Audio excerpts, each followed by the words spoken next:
क्या आप जानते हैं कि इराक में पैदा होने वाले सलाहुद्दीन अय्यूबी ने ही बैतुल मुक़द्दस को फ़तह किया था। सलाहुद्दीन अय्यूबी ने ही दुनिया की सबसे आधुनिक सल्तनत की बुनियाद रखी थी। उनके ज़रिए स्थापित की गई अय्यूबी सल्तनत ने 100 सालों तक आधी दुनिया पर राज किया। इस सल्तनत की सरहदें मिस्र से लेकर सीरिया, तुर्की, यमन, हिजाज और अफ्रीका तक फैली हुई थी। सलाहुद्दीन अय्यूबी दुनिया के पहले हुक्मरान थे जिसने सबसे ज़्यादा अस्पतालों और स्कूलों का निर्माण करवाया। उनके जरिए बनाए गए अस्पतालों में दुनिया के सबसे बेहतरीन डॉक्टर काम करते थे। आपको ये जानकर शायद हैरानी हो कि दुनिया का पहला शिक्षा बजट सलाहुद्दीन अय्यूबी ने ही पेश किया था। उन्होंने छात्रों के रहने के लिए हॉस्टल और कैंटीन बनाने की जिस परंपरा की शुरुआत की, उसे आज पूरी दुनिया में इस्तेमाल किया जाता है। सलाहुद्दीन अय्यूबी ने कभी जनता का पैसा खुद पर खर्च नहीं किया, यहाँ तक कि उन्होंने अपनी जिंदगी में कभी रेशमी कपड़े नहीं पहने। इतनी बड़ी सल्तनत का मालिक होने के बावजूद सुल्तान सलाहुद्दीन अय्यूबी ने अपनी पूरी जिंदगी एक टेंट में गुजार दी। सुल्तान सलाहुद्दीन अय्यूबी को इतिहास का सबसे न्यायप्रिय बादशाह कहा जाता है। उनके दरबार में हर इंसान को आने की इजाज़त थी। सलाहुद्दीन अय्यूबी ने सप्ताह में 2 बार जनता दरबार लगाने की जिस परंपरा की शुरुआत की, उसे आज बहुत से देशों में इस्तेमाल किया जाता है। सलाहुद्दीन अय्यूबी की इंसाफ पसंदी का ये आलम था कि यहूदी और ईसाई भी अपने फैसलों के लिए उनके दरबार आते थे। सुल्तान सलाहुद्दीन अय्यूबी के दौर में मिस्र दुनिया के सबसे अमीर शहरों में से एक था। उनकी हुकूमत में काहिरा और दमिश्क के अस्पतालों में दुनिया भर से लोग इलाज के लिए आते थे। दुनिया के मशहूर वैज्ञानिक एडलार्ड ने साइंस की शिक्षा मिस्र और सीरिया में ही हासिल की थी। आपको ये जानकर शायद हैरानी हो कि सलाहुद्दीन अय्यूबी के जरिए स्थापित की गई सल्तनतें अय्यूबिया में ही आंखों के इलाज पर सबसे ज़्यादा रिसर्च की गई। मोतियाबिंद का सबसे बेहतरीन इलाज मिस्र में ही खोजा गया था। सलाहुद्दीन अय्यूबी की सल्तनत में रहने वाले इब्न अल बैतार ने 300 से अधिक दवाओं की खोज की। उसकी लिखी किताब अल मुगन्नी और किताब अल जामी को 17वीं सदी ईस्वी तक ऑक्सफोर्ड जैसे यूनिवर्सिटियों में पढ़ाया जाता रहा। आपको ये जानकर शायद हैरानी हो कि सलाहुद्दीन अय्यूबी मिस्र और सीरिया के पहले सुल्तान थे। उन्हें इस्लाम का अघोषित खलीफा भी कहा जाता था। बहुत कम लोग जानते हैं कि सलाहुद्दीन अय्यूबी ने ही बैतुल मुक़द्दस को फतेह किया था।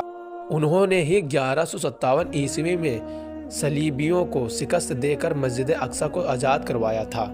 सलाहुद्दीन अय्यूबी ने मस्जिद अक्सा को फतह करने के लिए 16 जंगें लड़ी। वो हर जंग में एक मेहराब अपने साथ रखते थे ताकि जब बैतुल मुक़द्दस फतेह हो तो उस पर मेहराब को अपने हाथों से मस्जिद अक्सा में लगा सके। 1157 ईस्वी में जब उन्होंने बैतुल मुक़द्दस को फतेह किया तो यह मेहराब उनके हाथों ही मस्जिद अक्सा में स्थापित हुआ। आधी दुनिया पर हुकूमत करने वाले सुल्तान सलाहुद्दीन अय्यूबी के पास इतना भी पैसा नहीं था कि वो ज़कात अदा कर सके।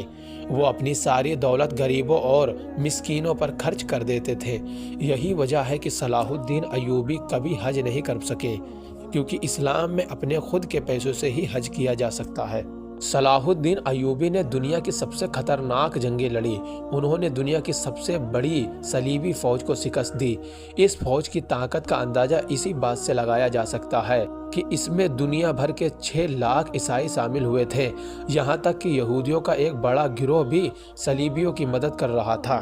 सलाहुद्दीन अय्यूबी शुरुआती दिनों में नूरुद्दीन जंगी के फौजी कमांडर थे, लेकिन 1164 में उन्होंने जब मिस्र को फतह किया तो नूरुद्दीन जंगी ने उन्हें मिस्र का शासक बना दिया गया और फिर सलाहुद्दीन अय्यूबी की सल्तनत का दायरा फैलता ही चला गया। यहाँ तक कि सऊदी अरब से लेकर इराक, शाम, सूडान, तुर्की और अफ्रीका तक पूरा इलाका सलाहुद्दीन अय्यूबी के कब्जे में आ गया। सुल्तान सलाहुद्दीन अय्यूबी ने सलीबियों से लगातार 12 सालों तक जंग लड़ी।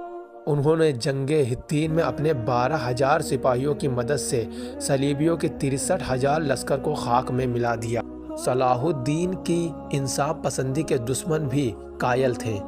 उन्होंने बैतुल मुक़द्दस को फतेह करते ही ईसाइयों और यहूदियों की माफ़ी का ऐलान कर दिया। उन्होंने ईसाइयों को न सिर्फ बैतुल मुक़द्दस की ज़ियारत की इजाज़त दी, बल्कि उनके लिए खाने पीने और रहने तक का इंतज़ाम किया। सलाहुद्दीन अय्यूबी के इस इखलाक से यहूदी और ईसाई इतना प्रभावित हुए कि उन्होंने इस्लाम कबूल कर लिया। सलाहुद्दीन अय्यूबी के होते हुए किसी में मुसलमानों की तरफ आंख उठाने की हिम्मत न थी। यरूशलेम के बादशाह के भाई ने जब मुस्लिम हाजियों के काफिलों को लूटा तो सुल्तान सलाहुद्दीन अय्यूबी ने सरेआम उसका कत्ल कर दिया।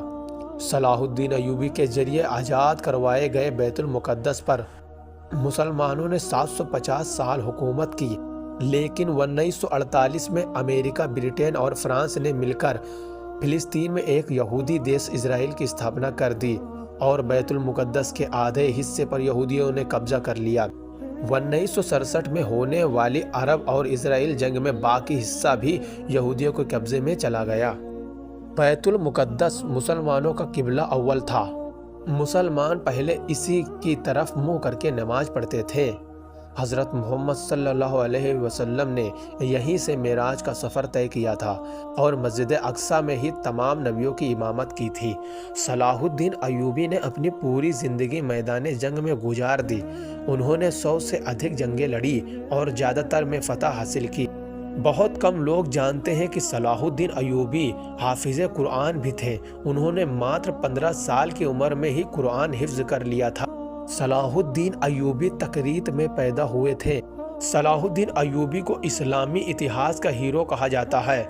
मुसलमान सलाहुद्दीन अय्यूबी को आज भी इज्जत की नज़रों से देखते हैं। और हाँ, और अधिक जानने के लिए हमें सब्सक्राइब करें, लाइक करें और कमेंट में अपनी राय जरूर दें।